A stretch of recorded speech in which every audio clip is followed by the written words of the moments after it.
Сега идва ред на Българска организация за доброволно кръводаряване. Заповядайте на сцената.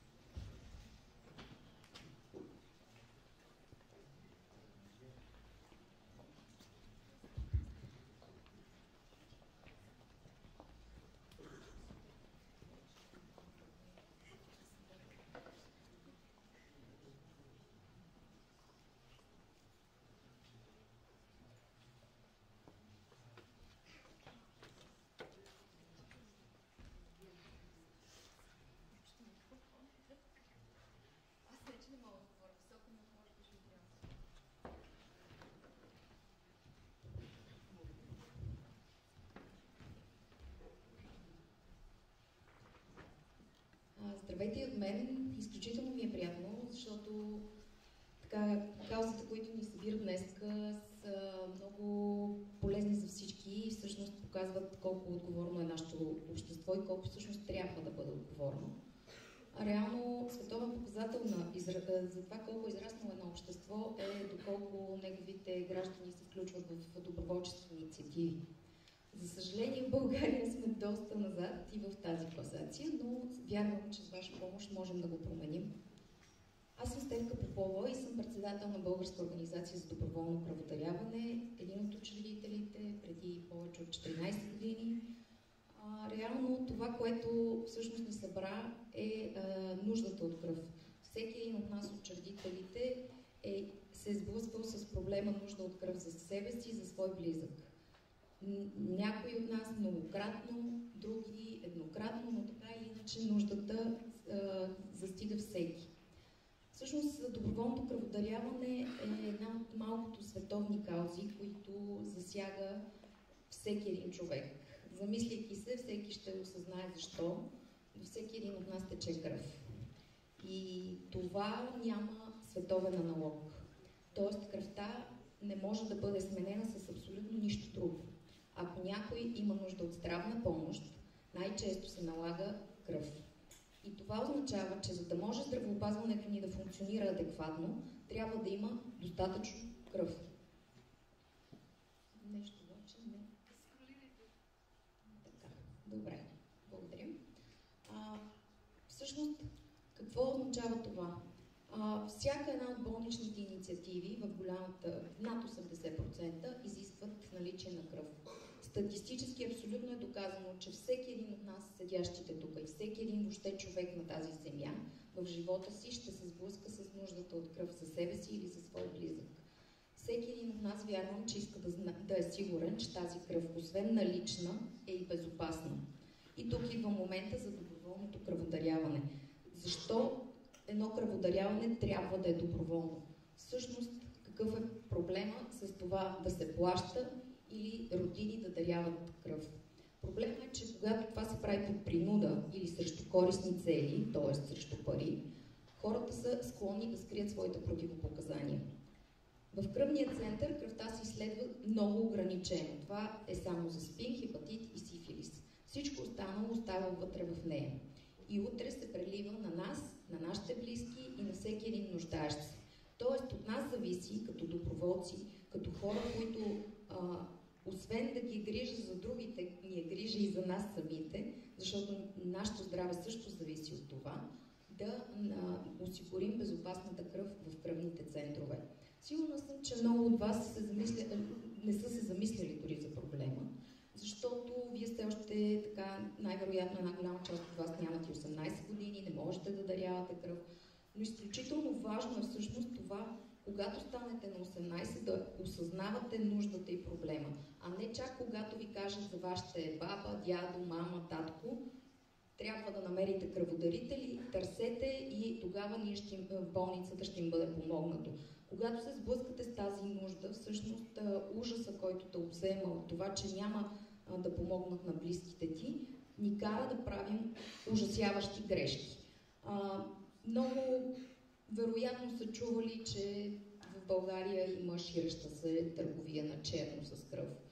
Минавайки покрай кръвните центрове, ще видите един куп лица, дори не искам да ги нарека хора, които търгуват с нещастието на хората.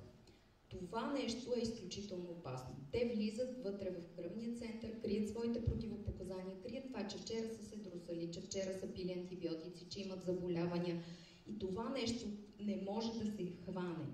Пак повтарям, това е изключително опасно за всеки един от нас. Защото утре знаем много добре колко катастрофи се случват. Всеки един от нас наистина може да се изправи пред нуждата. И всеки един от нас, за съжаление, ще се изправи пред нуждата. Реално кръводаряването е наистина най-чистата форма на дарителство. Това трябва, всъщност това е много хубаво, че дарителството обединява този форум и това да дариш част от себе си и то без да губиш нищо, защото организма на практика по един напълно естествен начин възстановява дарената кръв, защото то е супер гениално изобретение нашия организъм. И всъщност, дарявайки кръв, само пиейки достатъчно вода, организма напълно естествено възстановява дарената кръв. Реално в рамките на 24 до 48 часа като количество и в рамките на един месец като качество. Момичетата, жените могат до 4 пъти годишно да даряват кръв, мъжете могат до 5 пъти годишно. Тоест, давате си сметка колко много човешки животи може да спасите всяка година. Реално, за съжаление, има огромен брой противопоказания. Те е много важно да се съблюдават, защото те са с оглед на това да предпазим собственото си здраве и здравето на приемника на кръвта. Можете да се запознаете на нашата страница в интернет и във Фейсбук. Има много информация. За съжаление, в България сме на едно от последните места по доброволно кръводаряване. Над 80% даряват по принуда със свои близки или срещу заплащане, което е абсолютно незаконно. Освен незаконно е изключително опасно. Отивайки при тези хора, ние не си правим услуга. Тоест не правим услуга нито за нас, нито за нашите близки. Защото тази кръв в най-добрия случай е просто негодна, а в най-лошия е опасна. Това, което е много важно. Над 600 човека всеки ден имат нужда. В България само. В световен мащаб това са милиони. Всъщност Карл Ландштайнер, който е откривателя на кръвните групи, надявам се, че повечето от вас си знаят кръвната група, макар че се съмнявам, всъщност това е човека, който е спасил и продължава да спасява много милиарди човешки животи, дори и след смъртта си с това откритие, за което всъщност получава Нобелова награда. Просто замислете се защо това е толкова важно. Защото засяга всеки един от нас. Това не е просто нещо да направиш. Това за някого. Това го правиш и за себе си. Защото подсигурявайки здравната система с налична и безопасна кръв, ние подсигуряваме всъщност утре, ако имаме нужда, че ще сме спокойни, че може да ни бъде помогнато. Това, което всъщност правим ние, реално като организация е да предоставяме. Ние сме всъщност единствената в България изцяло доброволческа организация, която функционира в цялата страна за насърчаване и популяризиране на доброволното кръводаряване. Това, което е много важно, е да се предоставя информация. Хората не знаят защо е толкова важно кръводаряването да е доброволно и защо въобще е важно да се случва. Всеки, който има интерес, може да се обърне към мен след това, може да разгледа нашия сайт, имаме там регистрационна форма за доброволци, изпращаме ви след което нашия онлайн форма за регистриране, може да разгледате различните дейности, за които имаме нужда от помощ, свързани с организацията.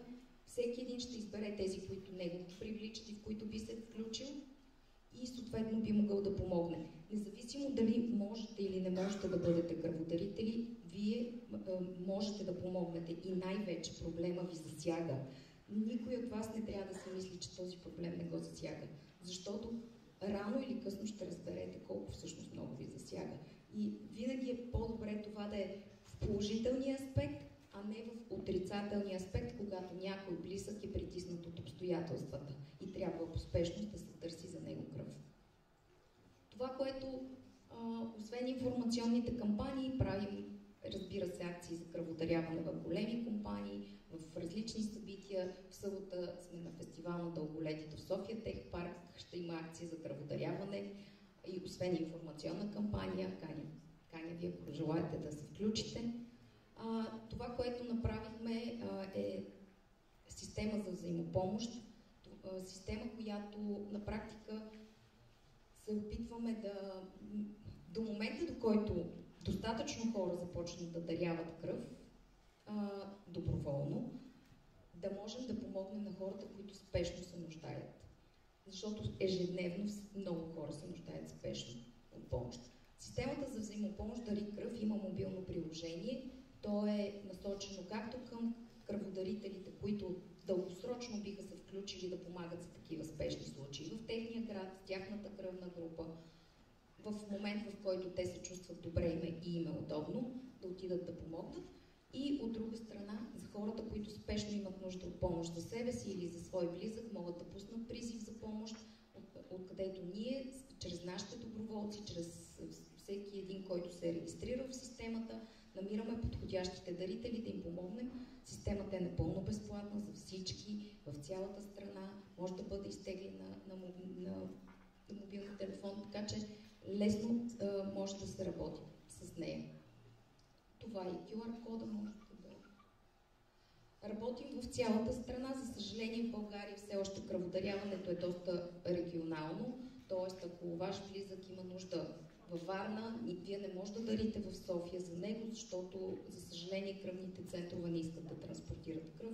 Това е свързано с един куп проблеми, с които сега няма да ви занимавам. Логистика, пари, липса на въобще незаинтересованост от държавата и т.н. Но от нас зависи да променим всичко това. Защото в края на краищата, наистина, ние бихме искали да се чувстваме спокойни за нас и за нашите близки. Сигурна съм, че всеки един от вас би искал. Това, което пак ще повторя, каня ви, който има интерес да разгледа, няма нищо задължително, попълвайки регистрационната форма за доброволец, ще получите нашата форма за регистрация, ще разгледате дейностите, ако нещо ви допадне, ще я попълните и ще ни я изпратите, ако не, просто минавате нататък. Така че наистина имаме страшно много нужда, защото кръводаряването не е дейност за един човек. Макар че понякога се чувствам като one-man show, но така или иначе просто, за съжаление, необходимо е наистина да се включат много хора, защото много хора имат нужда. Много хора, дори които не могат да даряват кръв, е важно да се включат, защото пък те могат да допринасят много пълноценно за другите дейности на организацията, за разпространяване на информация, за участие в информационни кампании. Така че наистина всеки един от вас може да бъде полезен. И независимо дали изберете каузата на доброволното кръводаряване или някоя друга кауза, изберете си кауза, заслужава си. Аз самата съм адвокат по професия, председател съм на организацията изцяло доброволчески и безвъзмездно. Мога да ви гарантирам, че това е много по-удовлетворяващо от всяка една друга дейност в живота. Това да помагаш на хората и това да даваш нещо от себе си, наистина си струва. Просто когато го направите, ще го разберете. Много ви благодаря за вниманието и наистина се надявам да ви интересува.